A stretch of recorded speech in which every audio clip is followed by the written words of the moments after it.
अस्सलाम वालेकुम दोस्तों, कैसे हैं आप लोग। उम्मीद करता हूँ कि आप लोग अच्छे होंगे, मस्त मजे में होंगे। एक सवाल जो है, अगर मैं आपसे कहूँ कि जो सफलता है वो इंसान को खुद चुनता है तो शायद ये कोई गलत हो सकता है। लेकिन अगर मैं आपसे कहूँ कि जो इंसान है वो सफलता और असफलता खुद ही चुनता है तो ये एकदम सही बात हो सकती है। कहते हैं ना कि जो इंसान है, अगर जो असफल इंसान है वो क्यों असफल है और जो सफल इंसान है वो क्यों सफल है। असफल इंसान की पहचान क्या है और सफल इंसान की पहचान क्या है। एक असफल व्यक्ति बार बार प्रयास करता रहता है और एक लास्ट मोमेंट पे आके उस प्रयास को करना छोड़ देता है। लेकिन अगर आप देखिएगा, जो सफल व्यक्ति है वो बार बार प्रयास करते रहता है, उस काम को करते रहता है, कब तक, जब तक वो सफल ना हो जाए। ठीक इसी तरह हम अपने लाइफ में भी कुछ ना कुछ, किसी न किसी प्रॉब्लम से घिरे रहते हैं और उस प्रॉब्लम से हम लोग बाहर नहीं आ पाते। क्यों नहीं आ पाते? क्योंकि हम उससे बाहर निकलना ही नहीं चाहते हैं। हम खुद को मायूस हो जाते हैं, हम उस चीज़ को ऑब्जर्व करना भूल जाते हैं। ठीक इसी तरह जैसे कि अगर आप कोई नया व्यापार शुरू करते हैं तो उसमें बहुत से परसेंटेज लोग आप देखेंगे कि फेलियर हो जाते हैं, फेल हो जाते हैं उस लाइफ में। ऐसा क्यों होता है? क्या उनके पास नॉलेज की कोई कमी होती है, पैसों की कमी होती है, या फिर अनुभव का कमी होता है? तो या जहाँ तक मेरा मानना है कि सही गाइडेंस का होना बहुत ज़रूरी है लाइफ में आगे बढ़ने के लिए। अगर आपको सही गाइडेंस, सही एक्सपीरियंस नहीं मिल पाएगा तो हो सकता है कि आप जो बिजनेस कर रहे हो या जो लाइफ में कुछ भी कर रहे हो उसमें आप सफल ना हो। सफल होने के लिए बहुत ही इम्पोर्टेंट और सही चीज़ जो माइंड में है वो होना बहुत ज़रूरी है। ठीक इसी तरह तजुर्बा का भी होना बहुत ज़रूरी है लाइफ में, गाइडेंस का भी होना बहुत ज़रूरी है। और इसी गाइडेंस को लेकर मैं आज आपके सामने एक स्टोरी लेकर आया हूँ जो आपके व्यापार में, आपके लाइफ में आगे बढ़ने के लिए, सक्सेस होने के लिए बहुत ही लाभदायक साबित होगी और काफ़ी कुछ सीखने को मिलेगा आपसे। एक बुजुर्ग व्यापारी था, उनकी एक छोटी सी मिठाई की दुकान थी एक छोटे से शहर में। और उनके दो बेटे भी थे जो उनके पिता की हेल्प करते थे, मदद करते थे दुकान चलाने में। और उन जो बुजुर्ग थे उनको पूरा शहर जानता था क्योंकि वो काफ़ी दिनों से उस दुकान में चला रहे थे, काम करते थे, अपना दुकान जो होता है उसमें काम करते थे। तो ज़िंदगी अच्छी चल रही थी।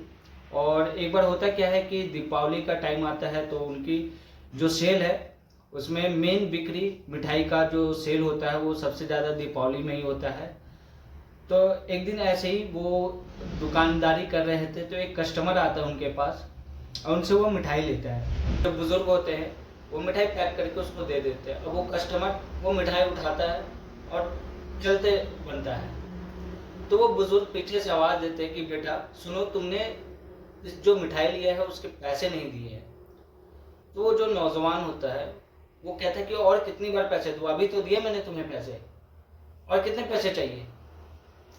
तो वो जो बुजुर्ग होता है वो बोलता है कि बेटा तुमने पैसे नहीं दिए मुझे, कृपया इस मिठाई के पैसे आप मुझे दे दें। तो वो जो नौजवान होता है वो पूरा चिल्ला चिल्ली करने लगता है, लड़ाई झगड़ा करने लगता है और वो गर्म हो जाता है। गर्म होता है तो वो क्या करता है कि वो जो बुजुर्ग है उसको एक थप्पड़ मार देता है और काफ़ी घमासान मच जाता है दुकान में। तो जो आसपास के जो लोग होते हैं, दुकान के आसपास जो पड़ोसी होते हैं वो आते हैं, देखते हैं अरे क्या माजरा चल रहा है। तो देखते कि ये मसला है। तो वो जो लोग होते हैं वो इस मसला को सॉर्ट आउट करते हैं, सुलझाते हैं और उस मामला को रफा दफा कर देते हैं। और वो जो नौजवान है वो अपना मिठाई लेके वापस चला जाता है और बुजुर्ग अपने काम में वापस लग जाता है। बेटा आता है उसको देखता है, अपने बाप को संभालता है और फिर वो अपने काम में व्यस्त हो जाते हैं। कस्टमर को मिठाई देना होता है क्योंकि कस्टमर, दीपावली है तो मिठाई ज़रूरी है सबको। तो सारा काम करके अपना धीरे धीरे रात होने लगती है, रात होता है सब। फिर क्या करते हैं कि सारा सामान हिसाब किताब करके समेट के दोनों बेटे बोलते हैं कि चलिए अब घर चलते हैं। तो वो जो बुजुर्ग होता है वो कहता है कि ठीक है बेटा तुम जाओ, मैं आता हूँ, थोड़ी देर में आता हूँ। तो वो दोनों बेटे बोलते हैं ठीक है पापा। तो दोनों बेटे चले जाते हैं घर। जब वो दोनों बेटे घर जाते हैं तो काफ़ी देर हो जाता है तो उनको एक अंदेशा लगने लगता है कि क्या बात है, पापा अभी तक आए नहीं हैं। पिताजी अभी तक आए नहीं हैं। तो उन दोनों बेटों के मन में ख्याल आता है कि कहीं उस बात को लेकर पापा कुछ ज़्यादा टेंशन में ना हो जाए या कुछ गलत कदम ना उठा लें। ये सोचते हुए वो दोनों बेटे बाहर क्यों निकलते हैं अपने पिताजी को देखने। जैसे ही वो बाहर निकलते हैं वैसे देखता है कि सामने पापा वापस आ रहे हैं। जब वो दोनों बेटे अपने पापा को देखते हैं तो उनकी जान में जान आती है, क्योंकि हम सभी अपने माता पिता के दिलों में बसते हैं। उनकी जान उनके दिल की धड़कनों में, सांसों में सांस मिलाकर चलते हैं, तभी हम एक लाइफ में आगे बढ़ पाते हैं। तो वो जो बुजुर्ग होता है वो वापस आता है, तो वो बेटा पूछता है कि पापा आप कहाँ रह गए थे। तो पिताजी बोलते हैं कि मैं उस कस्टमर के पास मिठाई देने गया था जिससे मेरी लड़ाई हुई थी। तो दोनों बेटे शॉक्ड हो जाते हैं, क्या आप वहाँ क्यों गए। तो जो बाप होता है वो बोलता है कि चलो आज मैं तुम्हें एक बिजनेस करना सिखाता हूँ। तो दोनों बेटे एकदम असमंजस में पड़ जाते हैं, बिजनेस करना और सिखाएंगे, क्या हम सही से नहीं कर पा रहे हैं। तो बेटे बोलते हैं ठीक है पापा चलो। जब बाप घर में वापस आ जाता है और तो फिर बेटा फिर पूछता है अपने बाप से कि पिताजी आप बताइए कि आप वहाँ क्यों गए थे। तो पिताजी बोलते हैं कि बेटा मैं उसको मिठाई देने गया था। तो दोनों बेटे क्या कहते हैं, बौखला जाते हैं कि आप वहाँ क्यों गए, उसने इतना हंगामा किया, मिठाई के पैसे तक नहीं दिए और आप ऊपर से उसके घर गए उसको और मिठाई देने। तो जो बुजुर्ग आदमी कहता है कि हाँ बेटा गया, और मैंने उससे माफ़ी भी मांगी। मैंने उनसे कहा कि बेटा मुझे माफ़ करना, जब मैं हिसाब किताब कर रहा था तो मेरा जो हिसाब किताब है वो बराबर बैठा, सही था, मैंने ध्यान नहीं दिया और आपको पैसे मांगने में लगा, इसके लिए मैं माफ़ी चाहता हूँ। तो बेटा लोग और पागल हो जाता कि पापा ये आपने क्या किया। एक तो वो लड़का मिठाई भी ले गया, पैसे भी नहीं दिया, ऊपर से आपने उससे माफ़ी भी मांगी और मिठाई भी दे के आए, ये कैसा बिजनेस है।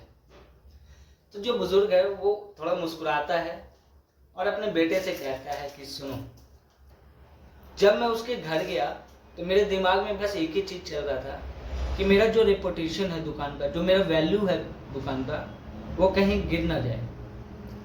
जब मैं उससे माफ़ी मांगा, मिठाई दिया, तो उसके चेहरे पे अलग चमक थी।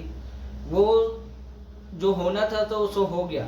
शायद वो अंदर ही अंदर अपने आप को शर्मिंदा महसूस कर रहा हो, लेकिन मेरा जो दुकान का जो वैल्यू है ना बेटा, वो अभी तक गिरा नहीं।